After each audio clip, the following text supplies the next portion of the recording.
ರಾಜ್ಯ ಕಾಂಗ್ರೆಸ್ನಲ್ಲಿ ಅಧಿಕಾರ ಹಂಚಿಕೆಯ ವಿಚಾರ ದಿನ ಕಳೆದಂತೆ ನಾನಾ ರೀತಿಯ ಸ್ವರೂಪವನ್ನು ಪಡೆದುಕೊಳ್ತಾ ಇದೆ.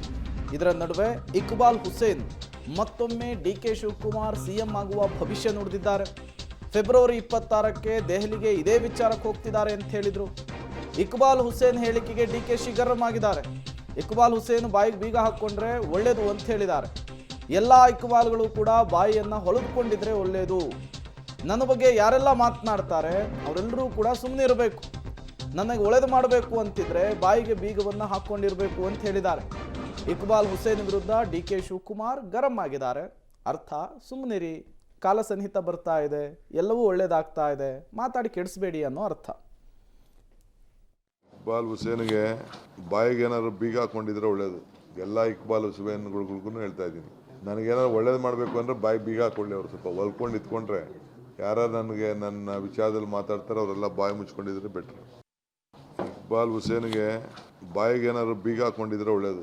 ಎಲ್ಲ ಇಕ್ಬಾಲ್ ಹುಸೇನ್ಗಳಿಗೂ ಹೇಳ್ತಾ ಇದ್ದೀನಿ, ನನಗೇನಾದ್ರು ಒಳ್ಳೇದು ಮಾಡಬೇಕು ಅಂದರೆ ಬಾಯಿ ಬೀಗ ಹಾಕೊಳ್ಳಿ. ಅವ್ರು ಸ್ವಲ್ಪ ಹೊಲ್ಕೊಂಡು ಇತ್ಕೊಂಡ್ರೆ ಯಾರು ನನಗೆ ನನ್ನ ವಿಚಾರದಲ್ಲಿ ಮತ್ತಷ್ಟು ಡೀಟೇಲ್ಸ್ ಅನ್ನು ಕೊಡ್ತಾರೆ ನಮ್ಮ ಪ್ರತಿನಿಧಿ ಮಸೂದ್ ನೇರ ಸಂಪರ್ಕದಲ್ಲಿ ಜಾಯಿನ್ ಆಗಿದ್ದಾರೆ. ಮಸೂದ್, ಒಂದು ಕಡೆ ಬಜೆಟ್ ಹತ್ರ ಆಗ್ತಾ ಇದೆ, ಮತ್ತೊಂದು ಕಡೆ ದಲಿತ ನಾಯಕರುಗಳು ಹೋಗಿ ಮಲ್ಲಿಕಾರ್ಜುನ್ ಖರ್ಗೆ ಅವರನ್ನು ಭೇಟಿಯಾಗಿದ್ದಾರೆ. ಈ ಕಡೆ ನೋಡಿದರೆ ಸಿದ್ದರಾಮಯ್ಯನವರು ಮಾರ್ಮಿಕ ಸ್ಟೇಟ್ಮೆಂಟ್ ಅನ್ನು ಕೊಡ್ತಾ ಇದ್ದಾರೆ. ಏನಾಗ್ತಾ ಇದೆ ರಾಜ್ಯ ಕಾಂಗ್ರೆಸ್ನಲ್ಲಿ? ಈ ತಿಂಗಳ ಅಂತ್ಯಕ್ಕಾದರೂ ಒಂದು ಕ್ಲೈಮ್ಯಾಕ್ಸ್ ಹಂತವನ್ನು ತಲುಪುವಂತಹ ಸಾಧ್ಯತೆ ಎಷ್ಟರ ಮಟ್ಟಿಗಿದೆ ಅಂತ ಹೇಳಿ?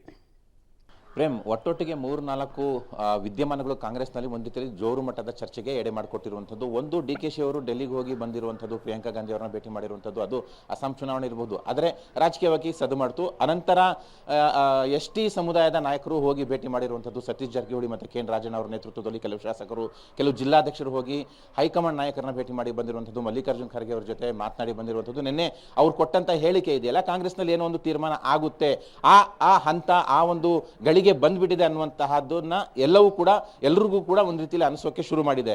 ಬಜೆಟ್ ಒಂದು ರೀತಿಯಲ್ಲಿ ಬಜೆಟ್ ಅಧಿವೇಶನ ಗಡುವು ರೀತಿ ಕಾಣಿಸ್ತಾ ಇದೆ. ಬಜೆಟ್ಗೂ ಮುನ್ನ ಮಾತುಕತೆಗೆ ಕರೀಬಹುದು ಅನ್ನುವಂಥ ಚರ್ಚೆಗಳು ಕೂಡ ಕಾವು ಪಡ್ಕೊಂಡಿದೆ.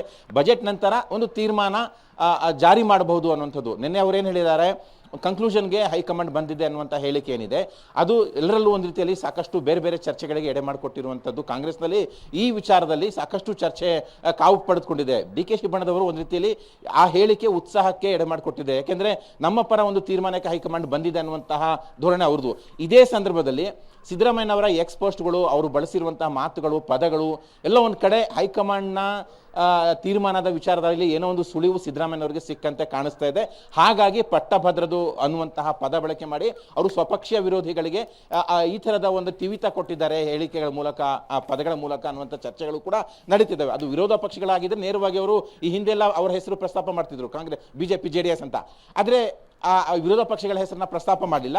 ಸ್ವಪಕ್ಷೀಯ ವಿರೋಧಿಗಳು ಅದು ತಮ್ಮ ಜಾತಿಯನ್ನ ತಂದು ಜಾತಿ ರಕ್ಷಣೆಗೆ ಮುಂದಾಗಿರುವಂಥದ್ದು, ಜಾತಿ ಅಸ್ತ್ರ ಪ್ರಯೋಗ ಮಾಡಿರುವಂಥದ್ದು, ತಮ್ಮನ್ನ ಒಂದು ರೀತಿಯಲ್ಲಿ ಅಧಿಕಾರದಿಂದ ತೆಗೆಯೋದು, ಪರೋಕ್ಷವಾಗಿ ಹೇಳಿರೋದು, ಸಾಮಾಜಿಕ ಪ್ರಗತಿಯ ಹಾದಿಗೆ ವಿಘ್ನ ಅನ್ನುವಂಥ ಮಾತನ್ನು ಹೇಳಿರೋದು, ಎಲ್ಲವೂ ಒಂದು ಕಡೆ ಹೈಕಮಾಂಡ್ನ ತೀರ್ಮಾನದ ಸುಳಿವು ಸಿಕ್ಕಂತೆ ಕಾಣಿಸ್ತಾ ಇದೆ. ಹಾಗಾಗಿ ಸಿದ್ದರಾಮಯ್ಯ ಬಣದವರಿಗೆ ಒಂದು ರೀತಿಯಲ್ಲಿ ನಿರಾಸೆಯ ಕಾರ್ಮೋಡ ಕವದಂತೆ ಇದೆ. ಒಟ್ಟಾರೆಯಾಗಿ ಕಾಂಗ್ರೆಸ್ನಲ್ಲಿ ಏನೋ ಆಗಬಹುದು, ಒಂದು ದೊಡ್ಡ ವಿದ್ಯಮಾನ, ಒಂದು ದೊಡ್ಡ ತೀರ್ಮಾನ ಹೈಕಮಾಂಡ್ ತೆಗೆದುಕೊಂಡಿದೆ, ಅದರ ಜಾರಿ ಮಾಡೋದಕ್ಕೂ ಕೂಡ ಮುಂದಾಗಿದೆ ಅನ್ನುವಂಥ ಸುಳಿವು ಸಿಕ್ಕಂತೆ ಕಾಣಿಸ್ತಿದೆ. ಹಾಗಾಗಿ ಬಜೆಟ್ಗೂ ಮುನ್ನ ಬುಲಾವ್ ಬರುತ್ತೆ, ಬಜೆಟ್ ಆದ ನಂತರ ಹೈಕಮಾಂಡ್ ಆ ತೀರ್ಮಾನ ಜಾರಿ ಮಾಡುತ್ತೆ ಅನ್ನುವಂತಹ ಚರ್ಚೆಗಳು ನಡೀತಾ ಇದ್ದಾವೆ. Prem, okay, thank you Masood ತಮ್ಮೆಲ್ಲ ಮಾಹಿತಿಗಾಗಿ.